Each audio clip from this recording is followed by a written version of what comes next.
চলচ্চিত্র শিল্পী সমিতি নির্বাচনে মিশা সওদাগর সভাপতি ও মনোয়ার হোসেন ডিপজল সাধারণ সম্পাদক নির্বাচিত হয়েছেন। সকাল ৬টা ৪৫ দিকে এই ফলাফল ঘোষণা করা হয়। আনলিমিটেড লাইফ চলুক গ্রামীণ ফোনের মান্থলি প্ল্যানে, এক প্ল্যানে ১ মাস। এই নির্বাচনে সহ সভাপতি পদে জয়ী হয়েছেন মাসুম পারভেজ রুবেল ও ডিএ তায়েব।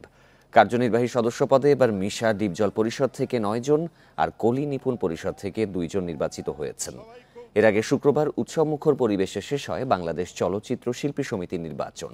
ভোট হয় মিশা ডিপজল পরিষদ ও কলি নিপুণ পরিষদের মধ্যে। ভোট দিয়ে পরিবেশ নিয়ে সন্তোষ জানান ভোটাররা। এবারের নির্বাচনে ৫৭০ ভোটারের মধ্যে ভোট দিয়েছেন ৪৭৫ জন।